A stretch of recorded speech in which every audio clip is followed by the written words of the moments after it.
ಆತ್ಮವಾಣಿ, ಶಾಂತಿ ನೀಡುವ ಆತ್ಮವಾಣಿ.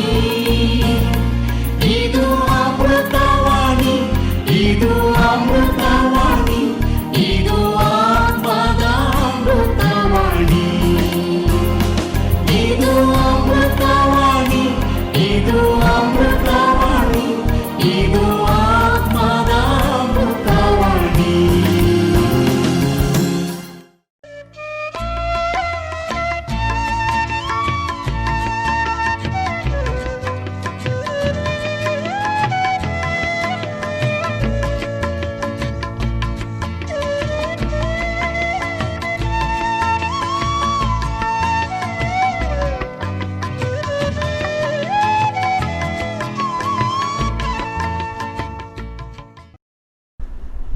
ಆತ್ಮ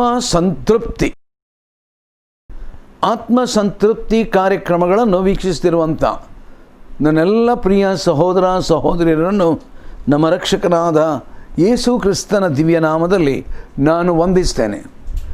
ದೇವರ ವಾಕ್ಯವನ್ನು ನಾವು ಅಧ್ಯಯನ ಮಾಡುವ ಮೊದಲು ನಮ್ಮ ತಲೆಗಳನ್ನು ದೇವರ ಸನ್ನಿಧಾನದಲ್ಲಿ ಬಾಗಿಸಿ ಪ್ರಾರ್ಥನೆ ಮಾಡೋಣ. ಭೂಮಿಯ ಆಕಾಶಗಳನ್ನು ನಿರ್ಮಾಣ ಮಾಡಿದ ಪರಲೋಕದ ನಮ್ಮ ತಂದೆಯಾದ ದೇವರೇ, ನೀನು ನಮಗೆ ಕೊಟ್ಟಿರತಕ್ಕಂಥ ನಿನ್ನ ಜೀವವುಳ್ಳ ವಾಕ್ಯಕ್ಕಾಗಿ ನನಗೆ ಸ್ತೋತ್ರ. ನಿನ್ನ ಪವಿತ್ರಾತ್ಮನಿಗಾಗಿಯೂ ನಿನ್ನ ಪರಿಶುದ್ಧಾತ್ಮನ ನಡವಳಿಕೆಗಾಗಿಯೂ ನಿನಗೆ ನಾವು ಸ್ತೋತ್ರ ಸಲ್ಲಿಸ್ತೇವೆ. ಈ ದಿವಸದಲ್ಲಿ ನಾವು ನಿನ್ನ ವಾಕ್ಯವನ್ನು ಧ್ಯಾನ ಮಾಡುವಾಗ ನೀ ನಮ್ಮ ಜೊತೆಯಲ್ಲಿದ್ದು ನಮ್ಮನ್ನು ಆಶೀರ್ವದಿಸಿ ನಡೆಸಬೇಕೆಂಬುದಾಗಿ ನಾವು ಪ್ರಾರ್ಥಿಸ್ತೇವೆ. ಯೇಸು ಕ್ರಿಸ್ತನ ಅಮೂಲ್ಯವಾದ ನಾಮದಲ್ಲಿ ನಮ್ಮ ಪ್ರಾರ್ಥನೆಯನ್ನು ಕೇಳಿದ್ದಕ್ಕಾಗಿ ನಿನಗೆ ಸ್ತೋತ್ರ. ಆಮೆನ್. ನಾವು ಯೂದನು ಬರೆದ ಪತ್ರಿಕೆಯನ್ನು ಅಧ್ಯಯನ ಮಾಡ್ತಾ ಇದ್ದೇವೆ. ಈವರೆಗೆ 2 ವಚನಗಳ ದೀರ್ಘವಾದ ಅಧ್ಯಯನವನ್ನು ನಾವು ಮಾಡಿದೆವು. ಇವತ್ತು ನಾವು 3ನೇ ವಚನಕ್ಕೆ ನಾವು ಬರೋಣ. ಯೂದನು ಬರೆದ ಪತ್ರಿಕೆ 1ನೇ ಅಧ್ಯಾಯ 3ನೇ ವಚನ. ಆ ವಚನ ಪ್ರಾರಂಭವಾಗುವ ಮೊದಲು ಅದರ ತಲೆಬರಹ ಹೀಗೆ ಉಂಟು: ಸಭೆಯೊಳಗೆ ಕಳ್ಳತನದಿಂದ ಸೇರಿದ್ದ ದುರ್ಮಾರ್ಗಿಗಳ ವಿಷಯದಲ್ಲಿ ಎಚ್ಚರಿಕೆ ಎಂಬುದಾಗಿ. ಓದೋಣ ಈಗ. ಪ್ರಿಯರೇ, ನಮಗೆ ಹುದುವಾಗಿರುವ ರಕ್ಷಣೆಯ ವಿಷಯದಲ್ಲಿ ನಿಮಗೆ ಬರೆಯುವುದಕ್ಕೆ ಪೂರ್ಣಾಸಕ್ತಿಯಿಂದ ಪ್ರಯತ್ನ ಮಾಡುತ್ತಿದ್ದಾಗ ದೇವಜನರಿಗೆ ಶಾಶ್ವತವಾಗಿರುವಂತೆ ಒಂದೇ ಸಾರಿ ಒಪ್ಪಿಸಲ್ಪಟ್ಟ ನಂಬಿಕೆಯನ್ನು ಕಾಪಾಡಿಕೊಳ್ಳುವುದಕ್ಕೆ ನೀವು ಹೋರಾಡಬೇಕೆಂದು ಎಚ್ಚರಿಸಿ ಬರೆಯುವುದು ಅವಶ್ಯವೆಂದು ತೋಚಿತು ಎಂಬುದಾಗಿ. ಆಂಗ್ಲ ಭಾಷೆಯಲ್ಲಿ ನಾವು ಅದನ್ನು ಓದಿ ಕೇಳೋಣ. Beloved, while I was making every effort to write you about our common salvation, I felt the necessity to write to you, appealing that you contend earnestly for the faith which was once for all handed down to the saints. May God's name be glorified. ಕರ್ತನ ನಾಮಕ್ಕೆ ಮಹಿಮೆ ಉಂಟಾಗಲಿ. Now, by his use of the term beloved, ನೋಡ್ರಿ, ಆತನ ಈ ವಾಕ್ಯ ವಚನವನ್ನು ಪ್ರಾರಂಭ ಮಾಡುವಾಗ ಏನಂತ ಹೇಳ್ತಾ ಇದ್ದಾನೆ? ಪ್ರಿಯರೇ. So Jude displayed his sincere pastoral concern for his readers. ತನ್ನ ಓದುಗರ ಬಗ್ಗೆ ಆತನಿಗಿದ್ದಂಥ ಒಂದು ಕುರುಬನ ಚಿಂತೆಯನ್ನು ನಾವಿಲ್ಲಿ ಗಮನಿಸುವವರಾಗಿದ್ದೇವೆ. ನಾವು ದೇವರ ವಾಕ್ಯವನ್ನು ನಾವು ಅಧ್ಯಯನ ಮಾಡುವಾಗ ಬೇರೆ ಬೇರೆ ಕಡೆಗಳಲ್ಲಿ ನಾವು ಈ ರೀತಿಯಾದಂಥ ಪದ ಪ್ರಯೋಗವು ಉಪಯೋಗಿಸಲ್ಪಟ್ಟದ್ದನ್ನು, ಇತರ ದೇವರ ಸೇವಕರು ಇದನ್ನು ಉಪಯೋಗಿಸಿದ್ದನ್ನು ನಾವು ನೋಡ್ತೇವೆ. ರೋಮಾಪುರದ ಪತ್ರಿಕೆಯಲ್ಲಿ, ಕೊರಿಂಥದವರಿಗೆ ಬರೆದ ಪತ್ರಿಕೆ, ಎಫೆಸ, ಫಿಲಿಪಿಯ, ಯಾಕೋಬ ಎಲ್ಲ ಪತ್ರಿಕೆಗಳಲ್ಲಿ ಭಕ್ತನಾದಂಥ ಪೌಲನು ಕೂಡ ಇದೇ ರೀತಿಯ ಪದವನ್ನು ಆತನು ಉಪಯೋಗಿಸ್ತಾ ಇದ್ದಾನೆ. ಪ್ರಿಯರೇ ಎಂಬುದಾಗಿ. That concern was not a shallow form of sentimentalism. ಆತನು ಈ ರೀತಿಯಾದಂಥ ತನ್ನ ಆ ಒಂದು ಚಿಂತೆಯನ್ನು ವ್ಯಕ್ತಪಡಿಸುವಾಗ ಅದೇನೋ ಒಂದು ರೀತಿಯಾದಂಥ ಕ್ಯಾಶುವಲ್ ಆಗಿ ಏನೋ ಹೇಳುವಂಥ ರೀತಿಯಲ್ಲಿ ಉಪಯೋಗ ಮಾಡುವಂಥ ಒಂದು ಪದವಾಗಿ ಅದಿದ್ದಿರಲಿಲ್ಲ. But it was a heart felt expression of affection for God's people. ದೇವ ಜನರ ಕಡೆಗೆ ಇದ್ದಂಥ ನಿಜವಾದಂಥ ಒಂದು ಪ್ರೀತಿಯನ್ನು ನಾವು ಅದರಲ್ಲಿ ಕಂಡುಕೊಳ್ಳುತ್ತೇವೆ. ನನ್ನ ಪ್ರಿಯರೇ, ದೇವರ ಸೇವಕರು, ಕರ್ತನ ಸೇವೆಯಲ್ಲಿರುವವರು ಮತ್ತು ದೇವರ ಮಕ್ಕಳು, ನಮ್ಮಲ್ಲಿರಬೇಕಾದಂಥ ಒಂದು ಪ್ರಮುಖವಾದಂಥ ಲಕ್ಷಣ ಏನಂತ ಹೇಳಿದರೆ, ದೇವರ ಕುಟುಂಬದಲ್ಲಿರತಕ್ಕಂಥ ಇತರ ದೇವರ ಮಕ್ಕಳನ್ನು ನಾವು ಬಹಳ ಪ್ರೀತಿಯಿಂದ ನಾವು ಸಂಬೋಧಿಸುವವರಾಗಿರಬೇಕು. ನಮ್ಮ ಕುಟುಂಬದಲ್ಲಿಯೂ ಕೂಡ ನಾವು ನಮ್ಮ ಮಕ್ಕಳನ್ನು ಸಂಬೋಧಿಸುವಾಗ ಬಹಳ ಪ್ರೀತಿಯಿಂದ ಸಂಬೋಧಿಸ್ತೇವೆ. ಪತಿ ಪತ್ನಿಯರು ಒಬ್ಬರನ್ನೊಬ್ಬರು ಸಂಬೋಧಿಸುವಾಗ ಬಹಳ ಪ್ರೀತಿಯನ್ನು ಅವರು ವ್ಯಕ್ತಪಡಿಸುತ್ತಾರೆ. ನೋಡಿ, ಎಲ್ಲಿ ಪ್ರೀತಿ ಉಂಟೋ ಅಲ್ಲಿ ಅದು ಕೇವಲ ಅದೊಂದು ರೀತಿಯ ಹೊರಗಿನ ತೋರಿಕೆ ಅಲ್ಲ, ಆದರೆ ಅದನ್ನು ನಮ್ಮ ಮಾತಿನಲ್ಲಿಯೂ ಕೂಡ ವ್ಯಕ್ತಪಡಿಸುತ್ತೇವೆ. ಈಗ ಯೂದನು ಉಪಯೋಗ ಮಾಡಿದಂಥ ಪದ ಪ್ರಿಯರೇ, it also embodied a concern born out of a deeply held conviction for the crucial importance of God's truth. ಯೂದನಿಗೆ ಆ ದೈವಿಕ ಸತ್ಯದ ಕುರಿತಾಗಿದ್ದಂಥ ಆ ಒಂದು ಆಳವಾದಂಥ ಆ ತಿಳುವಳಿಕೆ ಕುರಿತಾಗಿ ಆತನಿಗಿದ್ದಂಥ ಆಲೋಚನೆ ಇದರಲ್ಲಿ ವ್ಯಕ್ತವಾಗುವಂಥದ್ದಾಗಿದೆ. Jude initially made every effort to write regarding the common salvation he shared with his readers. ಇವಾಗ ಯೂದನಲ್ಲಿ ಹೇಳ್ತಾನೆ, ಅದೇ 3ನೇ ವಚನದ ಪ್ರಾರಂಭದಲ್ಲಿ, ನಮಗೆ ಹುದುವಾಗಿರುವ ರಕ್ಷಣೆಯ ವಿಷಯದಲ್ಲಿ ನಿಮಗೆ ಬರೆಯುವುದಕ್ಕೆ ಪೂರ್ಣ ಆಸಕ್ತಿಯಿಂದ ಪ್ರಯತ್ನ ಮಾಡುತ್ತಾ ಇದ್ದೆನು. ನಾನು ಪ್ರಯತ್ನ ಮಾಡುತ್ತಾ ಇದ್ದೆನು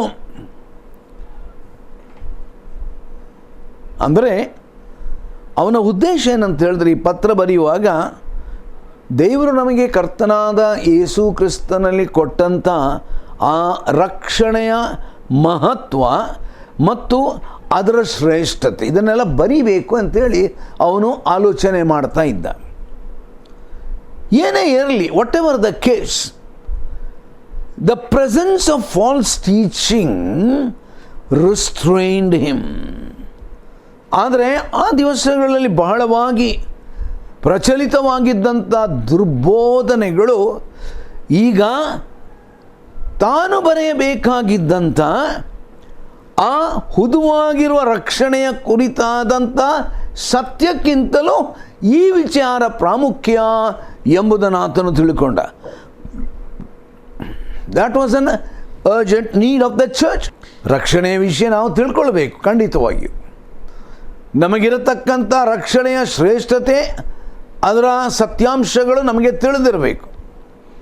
ನಾನು ನಂಬ್ತೇನೆ, ಈತನು ಬರೆದಂಥ ಈ ವ್ಯಕ್ತಿಗಳಿಗೆ ಆ ಸತ್ಯಾಂಶ ಒಂದು ರೀತಿಯಲ್ಲಿ ಸ್ವಲ್ಪ ಮಟ್ಟಿಗಾದರೂ ಅವರಿಗೆ ಗೊತ್ತಿತ್ತು. ಆದರೆ ಅವನಿಗೆ ಒಂದು ಒತ್ತಾಯ ಆಯ್ತು. ಈಗ ಏನಂತ ಹೇಳಿದ್ರೆ, ನಾನು ಇದರ ಕುರಿತು ಭಾಳ ಆಸಕ್ತಿಯಿಂದ ಪ್ರಯತ್ನ ಮಾಡ್ತಾ ಇದ್ದೆ. ಏನೋ, ಹುದುವಾಗಿರುವ ರಕ್ಷಣೆಯ ವಿಷಯದಲ್ಲಿ ನಿಮಗೆ ನಾನು ಬರೆಯುವುದಕ್ಕೆ ಪೂರ್ಣ ಆಸಕ್ತಿಯಿಂದ ಪ್ರಯತ್ನ ಮಾಡ್ತಾ ಇದ್ದೆ. ಬಹುಶಃ ಅವನ್ನೆಲ್ಲ ರೆಡಿ ಮಾಡಿ ಇಟ್ಟಿದ್ದಿರಬೇಕು. ಆ ರಕ್ಷಣೆಯ ಕುರಿತಾದಂಥ ವಿವರಣೆಗಳನ್ನು ಆ ಪತ್ರದಲ್ಲಿ ಬರೆಯಬೇಕು ಎಂಬುದಾಗಿ, ದೇವ ಜನರಿಗೆ ಬರೆಯಬೇಕು ಎಂಬುದಾಗಿ ಅವನ್ನೆಲ್ಲ ಸಿದ್ಧತೆ ಮಾಡಿಟ್ಟಿರಬೇಕು. ಹೀಗೆ ಪ್ರಯತ್ನ ಮಾಡ್ತಾ ಇರುವಾಗ ಯೂದನೇನು ಹೇಳ್ತಾನಂತ ಹೇಳಿದ್ರೆ, ದೇವಜನರಿಗೆ ಶಾಶ್ವತವಾಗಿರುವಂತೆ ಒಂದೇ ಸಾರಿ ಒಪ್ಪಿಸಲ್ಪಟ್ಟ ನಂಬಿಕೆಯನ್ನು ಕಾಪಾಡಿಕೊಳ್ಳುವುದಕ್ಕೆ ನೀವು ಹೋರಾಡಬೇಕೆಂದು ಎಚ್ಚರಿಸಿ ಬರೆಯುವುದು ಅವಶ್ಯವೆಂದು ತೋಚಿತು. ಹುದುವಾಗಿರೋ ರಕ್ಷಣೆಯ ವಿಷಯ ಪ್ರಾಮುಖ್ಯವಾದದ್ದು. ಆದರೆ ಸದ್ಯಕ್ಕೆ ಅದಕ್ಕಿಂತಲೂ ಪ್ರಾಮುಖ್ಯವಾಗಿ ದೇವಜನರಿಗೆ ಶಾಶ್ವತವಾಗಿ ಇರುವಂತೆ ಒಂದೇ ಸಾರಿ ಒಪ್ಪಿಸಲ್ಪಟ್ಟ ನಂಬಿಕೆಯನ್ನು ಕಾಪಾಡಿಕೊಳ್ಬೇಕು.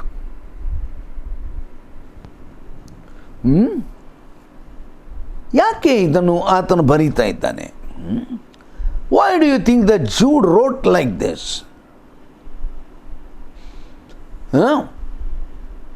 The presence of false teaching restrained him, impressing him with the urgent need to call the church to battle.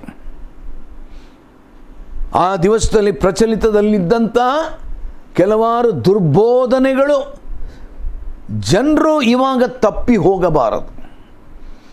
ಅವರು ತಮ್ಮ ನಂಬಿಕೆಯಲ್ಲಿ ದೃಢವಾಗಿರುವುದು ಒಂದು, ಆದರೆ ಅವರ ಕೈಗೆ ಕೊಡಲ್ಪಟ್ಟಂಥ ನಂಬಿಕೆಯ ಆ ಸತ್ಯಾಂಶದಲ್ಲಿ ಅವರು ದುರ್ಬೋಧನೆಗೆ ಒಳಗಾಗಿ ಅವರು ಇತರ ಮಾರ್ಗಕ್ಕೆ ಹೋಗಬಾರ್ದು.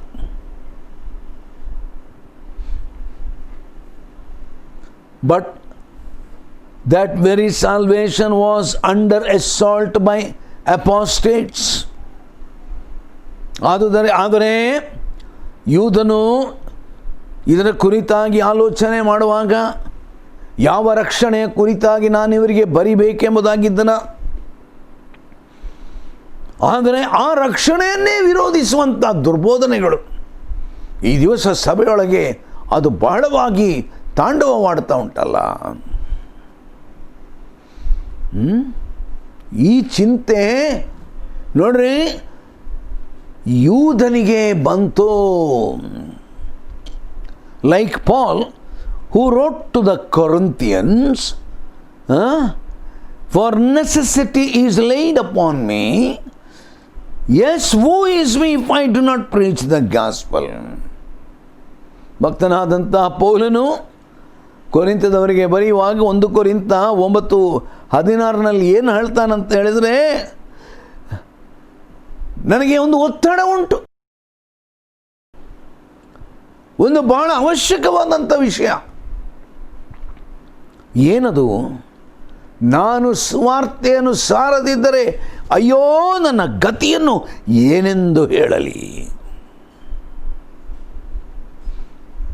So Paul, he says, for necessity is laid upon me. For necessity is laid upon me. In the similar way, now Jude writes, Jude felt the necessity. ಈಗ ಯೂದನು ಒಂದು ಬಹಳ ಅತ್ಯವಶ್ಯವಾದದ್ದನ್ನು ಆತನು ಕಂಡುಕೊಂಡ. ಆ ಅವಶ್ಯಕತೆ ಯಾವುದದು? that's because of the heavy burden. ಆತನ ಹೃದಯದಲ್ಲಿ ಬಂದಂಥ ಒಂದು ಭಾರ, ಏನನ್ನು ಈಗ ಬರಿಬೇಕು, ನನಗೆ ಬಹಳ ಒತ್ತಾಯ ಆಗ್ತಾ ಉಂಟು.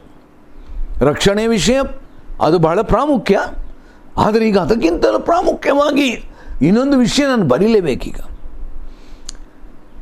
Jude recognized he was a watchman for the truth. ಯೂದನು ಚೆನ್ನಾಗಿ ತಿಳ್ಕೊಂಡ, ನಾನು ಕರ್ತನ ಸೇವಕನಾಗಿ ದೇವರ ವಾಕ್ಯವನ್ನು ಕಾಪಾಡತಕ್ಕಂಥ ಒಬ್ಬ ಎಚ್ಚರಿಕೆ ಕಾವಲುಗಾರನಾಗಿದ್ದೇನೆ.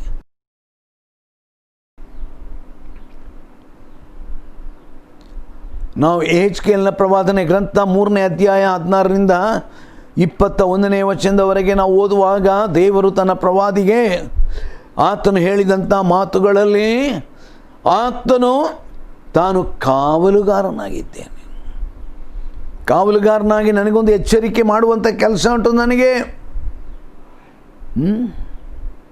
ಈಗ ಕಾವಲುಗಾರ ಅಂತ ಹೇಳಿದರೆ ಸುಮ್ಮನೆ ಕೂತ್ಕೊಂಡು ನೋಡುವುದಲ್ಲ, He could not simply watch in silence as his reader slipped into error.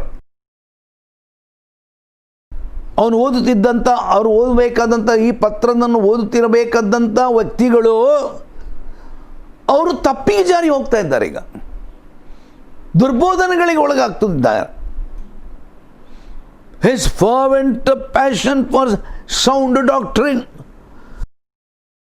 ಸ್ವಸ್ಥ ಬೋಧನೆ ಕುರಿತಾಗಿ ಅವನಿಗಿದ್ದಂಥ ಒಂದು ಅತ್ಯಾಸಕ್ತಿ, ನನ್ನ ಪ್ರಿಯರೇ, ದೇವರ ಸೇವಕರಲ್ಲಿ ಇರಬೇಕಾದಂಥ ಒಂದು ಪ್ರಮುಖ ಲಕ್ಷಣ ಸ್ವಸ್ಥ ಬೋಧನೆ ಕುರಿತಾದಂಥ ಆಸಕ್ತಿ.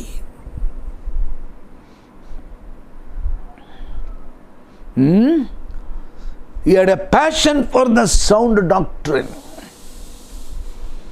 especially regarding the gospel. ಸುವಾರ್ತೆ ವಿಷಯದಲ್ಲಿ made even the thought of false teaching a heavy burden upon his heart. ಸುವಾರ್ತೆ ವಿಷಯವಾಗಿ ಮಾತನಾಡುವಾಗ ಅದಕ್ಕೆ ಸಂಬಂಧಪಟ್ಟಂಥ ಆ ದುರ್ಬೋಧನೆಗಳು ಅದು ತನಗೆ ಬಹಳ ಒತ್ತಡವಾಗಿ ನನ್ನ ಹೃದಯದ ಮೇಲೆ ಭಾರವಾಗಿ ಬರ್ತಾ ಉಂಟು. ಭಕ್ತನಾದ ಪೌಲನು ಕೂಡ ಇದರ ವಿಷಯದಲ್ಲಿ ಉದ್ಗಾರವನ್ನೆತ್ತಿದ್ದಾನೆ. 2 ಕೊರಿಂಥ 11:28 ನಾವು ಅದನ್ನು ನೋಡ್ಬೋದು. So he and his readers would not be able to share a common salvation if they lost the gospel. ಅವರ ಸುವಾರ್ತೆನೇ ಕಳ್ಕೊಂಡು ಬಿಟ್ರೆ ಹುದುವಾದಂಥ ರಕ್ಷಣೆಯನ್ನು ಅವರು ಅನುಭವಿಸಲಿಕ್ಕೆ ಹೇಗಾಗ್ತದೆ? ಇದು ಯಾರ ಮನಸ್ಸಿನಲ್ಲಿತ್ತು? ಯೂದನ ಮನಸ್ಸಿನಲ್ಲಿತ್ತು. Jude also had a deep love for his readers. ತನ್ನ ಓದುಗರ ಬಗ್ಗೆಯೂ ಯೂದನಿಗೆ ಬಹಳ ಪ್ರೀತಿ. Meaning that he was dedicated to their spiritual well-being. ಅವರ ಆತ್ಮೀಕ ಆರೋಗ್ಯದ ಕುರಿತು ಅವನಿಗೆ ಬಹಳ ಕಾಳಜಿ. ನನ್ನ ಪ್ರಿಯರ, ದೇವರ ಸೇವಕರಲ್ಲಿ ಇರಬೇಕಾದಂಥ ಬಹಳ ದೊಡ್ಡ ಒಂದು ಲಕ್ಷಣ ಇದು.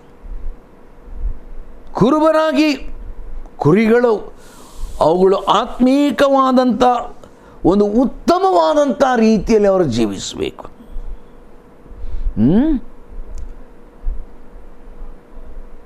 ಓ ನನ್ನ ಪ್ರಿಯರೇ, Jude had a burden. What burden? He was dedicated for their spiritual well-being. ಅವರು ಆತ್ಮೀಕವಾಗಿ ಒಳ್ಳೆಯದಾಗಿರಬೇಕು.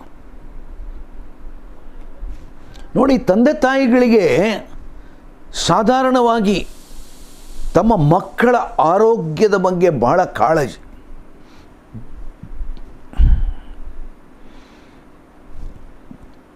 ಮಕ್ಕಳಿಗೆ ಏನಾದರೂ ಕ್ಷೇಮ ಇಲ್ಲದಿದ್ದರೆ ಅದರ ಬಗ್ಗೆ ಬಹಳ ಅವರು ಕಾಳಜಿ ವಹಿಸ್ತಾರೆ, ಅಲಕ್ಷ್ಯ ಮಾಡುವುದಿಲ್ಲ. ಪರವಾಗಿಲ್ಲ,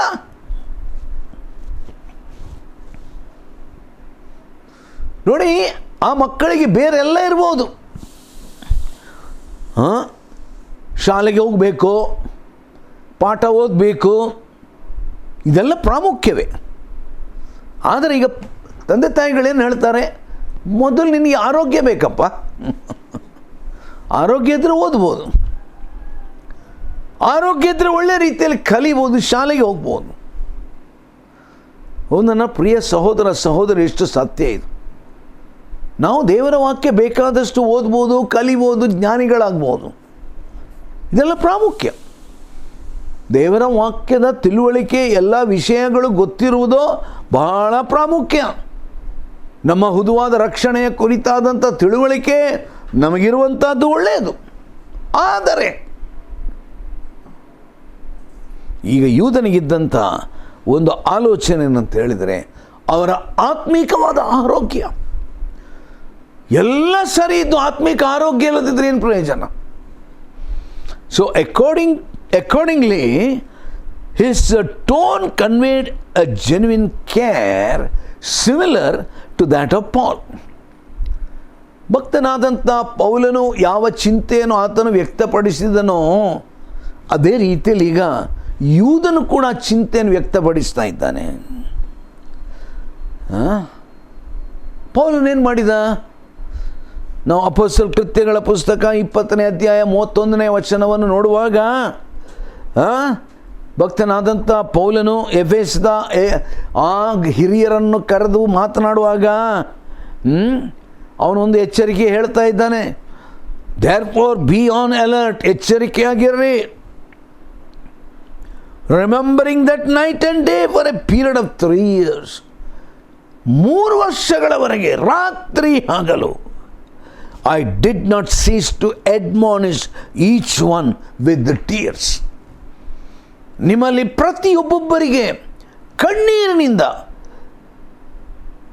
ನಾನು ನಿಮಗೆ ಬೇಕಾದಂಥ ಎಲ್ಲ ರೀತಿಯ ಉಪದೇಶವನ್ನು ನಾನು ಮಾಡಿದೆ. ನನ್ನ ಪ್ರಿಯರೇ, ಎಂಥ ಗಂಭೀರವಾದಂಥ ಸತ್ಯ!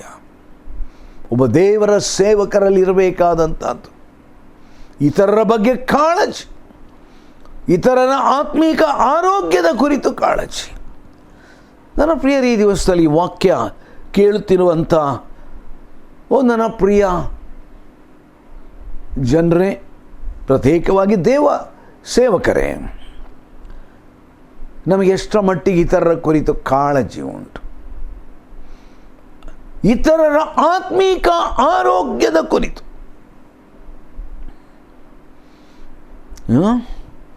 ಅನೇಕ ಸಾರಿ ಏನಾಗಿ ಹೋಗಿದೆ ಅಂತ ಹೇಳಿದ್ರೆ, ನಮ್ಮ ಸಭೆಗಳಲ್ಲಿ ಕೇವಲ ಕಾರ್ಯಕ್ರಮಗಳಾಗಿ ಹೋಗಿದೆ. ಆ ಕಾರ್ಯಕ್ರಮ, ಈ ಕಾರ್ಯಕ್ರಮ, ಆ ಕಾರ್ಯಕ್ರಮ, ಈ ಕಾರ್ಯಕ್ರಮ. In the midst of several activities the main thing is last. ಏನು ಕಳೆದು ಹೋಯಿತೋ? ಆತ್ಮೀಕವಾದ ಕಾಳಜಿ ಹೋಯಿತು. ನೋಡಿ, ಒಂದು ಮಗುವಿಗೆ ಕ್ಷೇಮವಿಲ್ಲದಿದ್ದರೆ ಆ ಮಗುವಿಗೆ ನಾವೇನು ಹೇಳ್ತೇವೆ? ಪರ್ಸನಲ್ ಅಟೆನ್ಷನ್, ವೈಯಕ್ತಿಕವಾದಂಥ ಕಾಳಜಿ ತೋರಿಸ್ತೇವೆ. ಆ ಮಗುವನ್ನು ಒಂದು ವೇಳೆ ವೈದ್ಯರ ಹತ್ರ ಕರ್ಕೊಂಡು ಹೋಗ್ತೇವೆ, ಆ ಮಗುವಿಗೆ ಬೇಕಾದ ಔಷಧಿ ಕೊಡ್ತೇವೆ. ನನ್ನ ಪ್ರಿಯರೇ, ನಮ್ಮ ಸಭೆಗಳಲ್ಲಿ ಇಂಥ ಒಂದು ವೈಯಕ್ತಿಕವಾದ ಕಾಳಜಿ ದೇವರ ಸೇವಕರೇ ನಿಮ್ಮಲ್ಲಿ ಉಂಟಾ? ಇತರರ ಬಗ್ಗೆ ಕಾಳಜಿ, ಆತ್ಮೀಕ ಆರೋಗ್ಯ ಸ್ವಸ್ಥತೆಯ ಬಗ್ಗೆ ಒಂದು ಆತ್ಮೀಕ ಕಾಳಜಿ ಎಷ್ಟರ ಮಟ್ಟಿಗೆ ನಮಗೆ ಇತರರ ಬಗ್ಗೆ ಕಾಳಜಿ? ಪೌಲನೇನು ಹೇಳಿದ? 3 ವರ್ಷ ಹಗಲು ರಾತ್ರಿ ನಿಮಗೆ ಬೋಧನೆ ಮಾಡಿದೆ. ಹೇಗೆ ಮಾಡಿದೆ? ಕಣ್ಣೀರಿನಿಂದ ಮಾಡಿದೆ.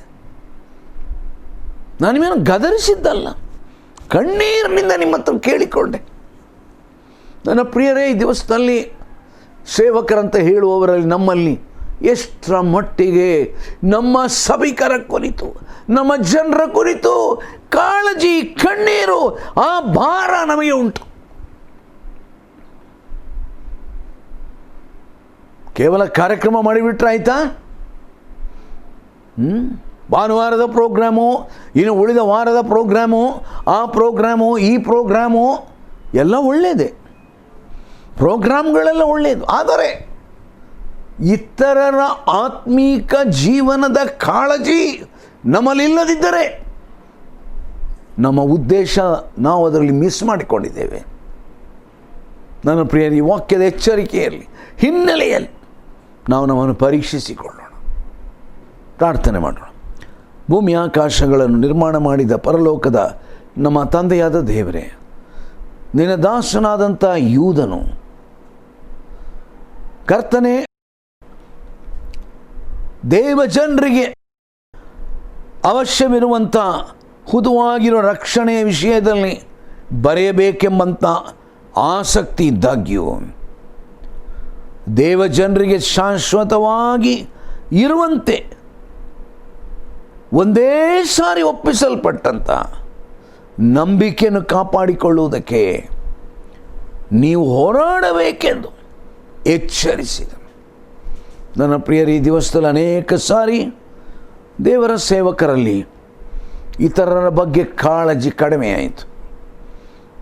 ನಮಗೆ ಬೇರೆ ಇತರ ಆಸಕ್ತಿಗಳು ಜಾಸ್ತಿ ಆಯಿತು, ಇತರ ಕಾರ್ಯಕ್ರಮಗಳು ಜಾಸ್ತಿ ಆಯಿತು. ಅನೇಕ ಸಾರಿ ನಾವು ತಪ್ಪು ಮಾಡಿದ್ದೇವೆ.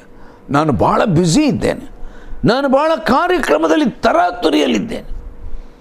ಇತರರ ಆತ್ಮೀಕ ಕಾಳಜಿ ನಮಗಿಲ್ಲದೆ ಹೋಯಿತು. ನಮ್ಮನ್ನು ಕ್ಷಮಿಸಿ ಎಂದು ಪ್ರಾರ್ಥಿಸ್ತೇವೆ. ಭಕ್ತನಾದ ಪೌಲನು ಕಣ್ಣೀರಿನಿಂದ ಪ್ರಾರ್ಥನೆ ಮಾಡಿದ, ಕಣ್ಣೀರಿನಿಂದ ಅವರಿಗೆ ಬೋಧನೆ ಮಾಡಿದ. ದೇವರೇ, ಇಂಥ ಒಂದು ಕಾಳಜಿ ಉಳ್ಳವರಾಗಿ ನಿನ್ನ ಸೇವಕರು ಸೇವೆ ಮಾಡುವ ಕೃಪೆ ನೀನು ಕೊಡು. ಯೇಸು ಕ್ರಿಸ್ತನ ದಿವ್ಯ ನಾಮದಲ್ಲಿ ಪ್ರಾರ್ಥನೆಯನ್ನು ಕೇಳಿದ್ದಕ್ಕಾಗಿ ನಿನಗೆ ಸ್ತೋತ್ರ. ಆಮೆನ್.